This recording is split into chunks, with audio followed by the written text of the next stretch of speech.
What's going on, everybody? It's your boy Thrifty back with another video for y'all today. So, I just finished Expedition 33, rolled credits on it. I'm working on a full review of that game for y'all.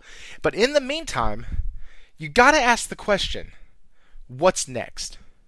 Especially for somebody like me, I buy limited amounts of games throughout the year, and the games I usually get are on sale or some sort of discounted price. Like Expedition 33 was only $50. That's a big discount for a brand new title. I only buy three $70 games a year. And so I'm looking down the pipeline and going, okay, what's next?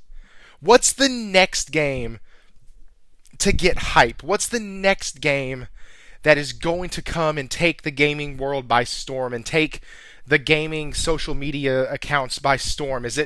What's the next Expedition 33?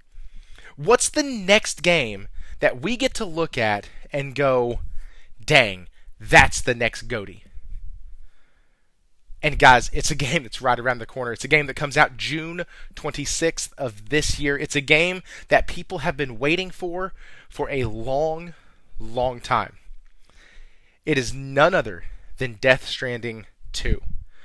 Now, if you follow the channel at all, you know that I just played my first about 2 hours of the original Death Stranding, and I see.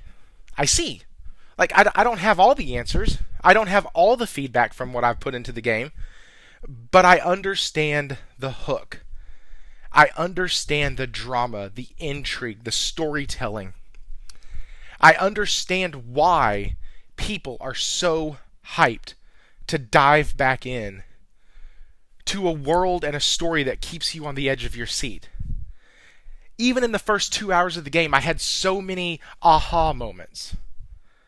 I had so many things that felt like I was figuring out what to do and how to do it, and I was growing automatically, and I'm sorry, not growing automatically, I was growing organically with the character just in those first couple hours, and I still have way more. So it makes sense to me why, as we've been getting closer, Kojima and Kojima Productions start to take over the airwaves even more.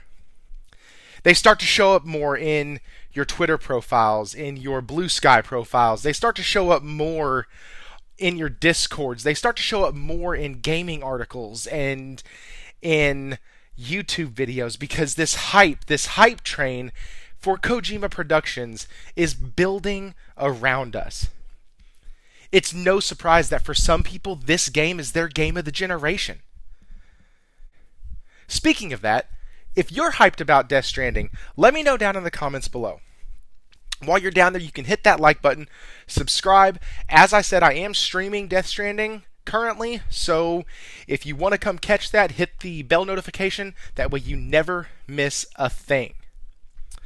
You can also help out the channel while you're down there by hitting that join button for me. That join button costs $5 a month. It goes towards the channel, and it is truly appreciated. Also, as a member of the channel, you would have the ability to help pick the next game that I stream for y'all. So, let's get back into what we're talking about, though. It has Game of the Year potential. It has this massive hype that is building up around it. And with that massive hype can come skepticism from somebody like me, maybe, who doesn't know the series. It can come fandom, where people look over anything that happens because they're fans of the series and the game can do no wrong. And so how do we weed through this, right? As somebody like me who doesn't have a lot of history with Death Stranding, who has a slot left for a full price $70 purchase, how do I weed through that to decide if this is a good product for me to spend my money on? Thing number one you want to do is you really want to find out who in the world has played the first one, loved the first one, and why. So if they just say, "Oh, it looked gorgeous," there's tons of games that look gorgeous. Like, that's not the end all be all.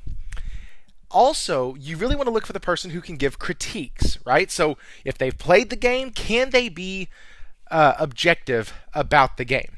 right? Can they give critiques? And then really, if there's a demo that gets released, play the demo.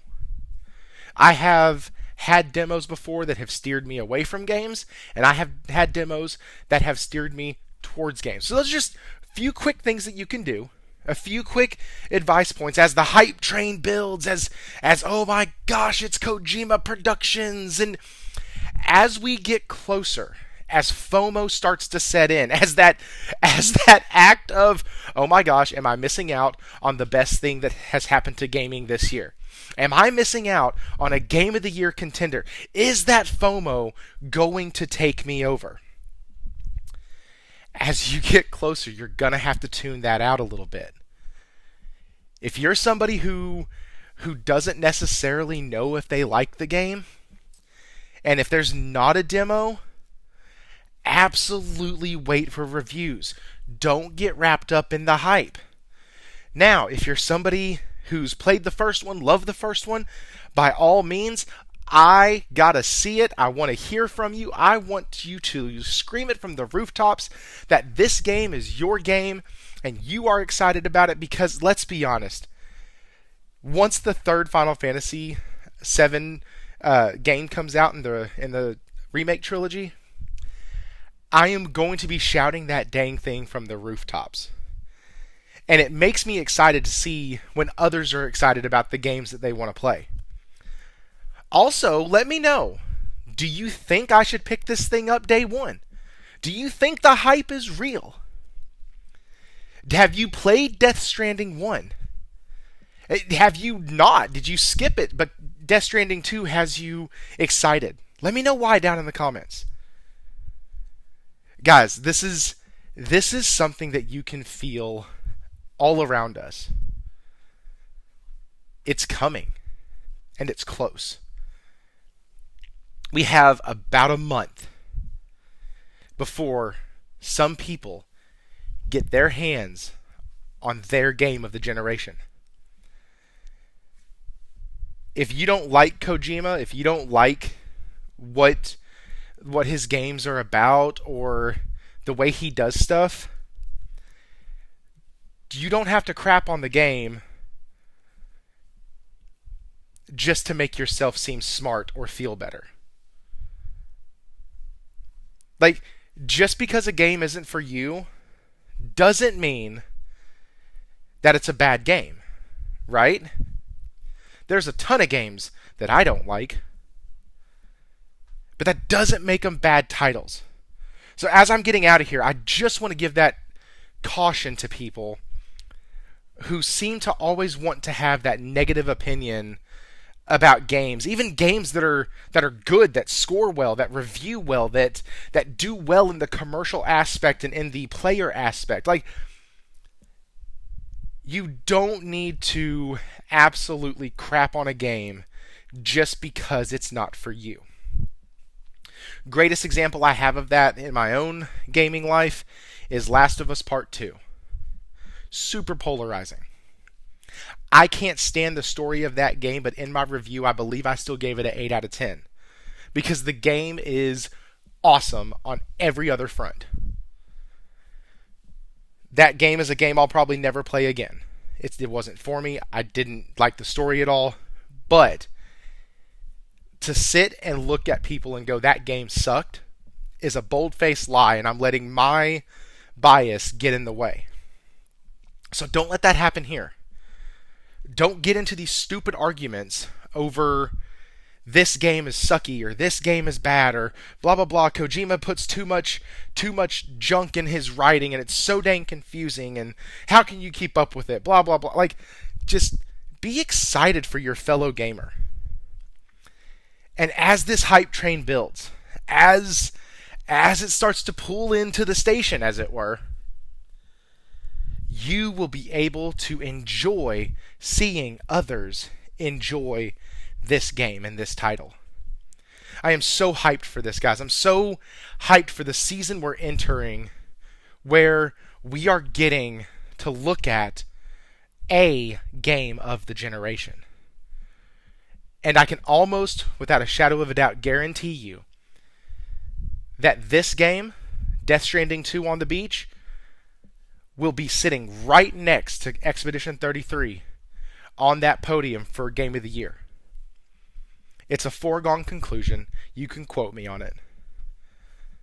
Also, with that, we come to the end of the video. Thank y'all for staying and watching. Once again, hit that like button, subscribe if you haven't already, and we will see you again in the next one. Stay thrifty.